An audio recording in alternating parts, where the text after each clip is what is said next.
Hello guys, ato ni voice over ang atong mukbang nga chicken nga adobo nga puti nga unsa ba ni murag kulang sa tuyo. Pero lami kay siya guys nga nga adobo. Kay na ako gisagol nga powder nga kanang mix bitaw tanan mga herbs. Hinatag to sa akong banggitan nga Omega. Nga siya ang expert sa mga powder. Iyang gihatag sa kuha. Nga lami kaayo siya kung isagol nimo siya sa mga adobo bisan unsa basta ka ng mga dry nga mga luto. Pwede ra pud nimo siya isagol sa pero murag lain siya isagol sa sabaw basta adobo, kung kaldereta, kung mga ingana ba nga luto, mga dry lang.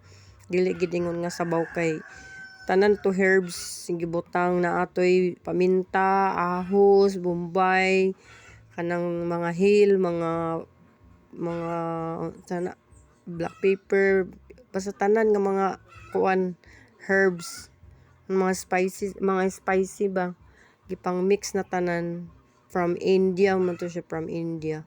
Kung magluto ko og biryani makuha na din to nako mo na to ako ipang mix pero lami gid siya kung isagol si sa adobo.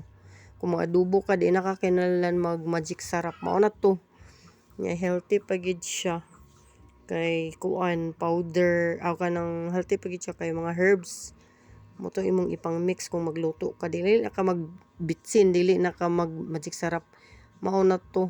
Pero medyo mahal siya pero kaysa mag magic sarap mahal man gyapon. Makadaot ba na puro ra ta dani makadaot. Basta kay lami basta kay makaon okay na. Di na ta magkuan pero sa una bagong panahon wala pa tay wala pa nang magic sarap na okay man atong lawas.